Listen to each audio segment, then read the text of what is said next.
Good morning, Devils fans. I know you've all been keeping an eye out for this one. That joke's probably in poor taste, but today's spotlight is on our assistant coach in charge of defensive responsibilities, Ryan McGill. Born February 28, 1969 in Sherwood Park, Alberta, he would play for his local club, the Sherwood Park Crusaders of the AJHL, before starting his WHL career with the Lethbridge Broncos for a season, which became the Swift Current Broncos, where he would play the season after. At the 1987 NHL entry draft, McGill would be taken in the second round, 29th overall, by the Chicago Blackhawks.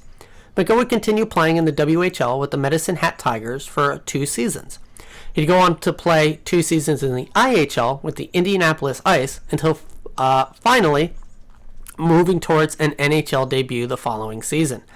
In that 1990 season with the Ice, McGill would win a Turner Cup with Darryl Sutter as his coach. The 1991 season, McGill would split time with the Indianapolis Ice, the Hershey Bears of the AHL, and then finally would get into 9 games in the NHL with the Chicago Blackhawks. After that brief stint with the team that drafted him, McGill would be traded to the Philadelphia Flyers, where a majority of his NHL games were played over 2.5 seasons, until once again being traded, this time to the Edmonton Oilers. Unfortunately, during his 8th game as an Oiler, McGill would get hit in the eye with a puck during a game and would be declared legally blind in that eye, ending his NHL career. In total, McGill would play in 151 career games, all in the regular season, with 4 goals, 15 assists. But the much more important stat for the time for a depth defenseman, 391 penalty minutes. It appears he did have a gap year before officially beginning his coaching career in the 96-97 season as an assistant coach with the Edmonton Ice of the WHL. After 2 full seasons and a poor start to the third, going 0-9-1, the Ice's then head coach, Dave Siciliano, would be relieved of his duties and McGill would be handed the reins. He'd coach the remaining of that season and would continue on as head coach even after the Ice transitioned over to the Kootenay Ice, where he would coach an additional 4 seasons, the last of which leading the team to the 2001-2002 Memorial Cup Championship. McGill would then get a head coaching opportunity in the AHL with the Hartford Wolfpack, the Rangers affiliate. In his second season there, he'd lead the team to the Eastern Conference title with a 44-24-12-2 record, but would fall short of the Calder Cup finals, losing in the Eastern Conference finals. After another full season with Hartford, McGill would take a head coach position with the AHL affiliate of the Calgary Flames, the Omaha Axterben Knights, for 2 seasons, and then the Omaha Flames an additional 2 seasons. In 2009, McGill would find himself back in the NHL, now as an assistant coach for the Calgary Flames, where he would coach for 2 seasons, totaling an 81-60-22 record. Although they'd finish 3rd and 2nd respectively in the Northwest Division, they'd finish 10th in the conference and thus would miss the playoffs in both seasons. McGill would return to the AHL as a head coach again for the Kootenay Knights for 3 seasons, followed by 2 seasons in the OHL with the Owen Sound Attack, during which he would win the Matt Layden Trophy for OHL Coach of the Year in 2017. McGill would step down after that to take on another NHL coaching position, still an assistant coach, but this time with a new expansion team, the Vegas Golden Knights.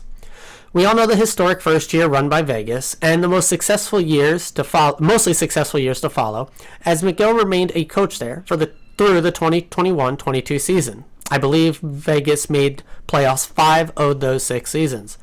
After being relieved of his duties on July 29, 2022, McGill would be named an assistant coach with the New Jersey Devils.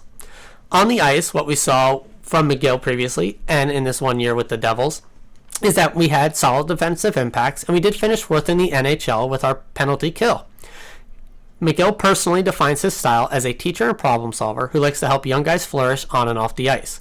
Makes sense why we brought him in and why he chose to come here last year, given the squad that we had and still have. Obviously, not having been a head coach at the NHL level, there isn't a ton to track or find online about the specific impacts that he brings, but he does have a solid track record just looking at actual records and guys he has coached and the trajectory of their careers from his junior, AHL, OHL, etc. stints. The Golden Knights also did finish with the top-ranked PK under McGill in the 2020-21 season, so he has a track record there as well. I've said it in all these coaching videos so far, and I'm sure I'll say it again. This team is run by committee on the coaching staff, and at the end of the day, it is Lindy's system, and even more important, it's about the guys that are actually on the ice. But from what we've seen, there's no issues with how McGill runs his part of the job, and he seems to fit in the locker room perfectly, which is really what you want from an assistant coach. A good soundboard in the room, a guy that's going to bring his own ideas and isn't scared to stand up and give thoughts, even if they're not taken fully or you're going to get pushed back on them. And also someone the players are going to feel comfortable coming up and talking to, shooting the crap with, etc., etc. He seems to fit in, and that's really what matters. Off the ice, I got nothing. Literally nothing. Couldn't find a single piece of anything about his personal life. Good for him. Keep your private life private, and I'm not going to pry into that any further. Going forward, I see no reason for him to not continue on here. It feels like we barely hear his name, but so far, he's provided good results, and so long as that continues, he'll stick around. That being said, we did move on from multiple strong penalty-killing pieces, especially the likes of Graves and Sharangovich, so we will need other guys to step up if we're going to have another top 5 in the league PK. But even if that does dip a bit this year, it's probably to be expected, and then we'll see the growth of the team and where we go forward from there. Top 3. He's an assistant coach. He's only been here 1 year, so I'm going to go back to my tried and true for 2 out of 3 of these. For coming in at number 3, he chose to be a New Jersey Devil. Always respect to that. Obviously, we still love guys that are traded here and the such. That doesn't happen in coaching. But when you choose to come here, assuming you have other options, which I do assume he did, you chose us for a reason. You saw what we are building here, what we are capable of, and if you believe in us, I'm going to believe in you. And thus, coming in at number 2 is he is a New Jersey Devil. So I'm going to back him. He's got my support, and as long as he's here, going to appreciate what he brings. Finally, at number 1, I got an actual piece of on ice that McGill brought, and that's going to be the adjustments in round 1 to the penalty kill. We know in those first 2 games, the Rangers basically walked all over us on the power play. It was looking horrid.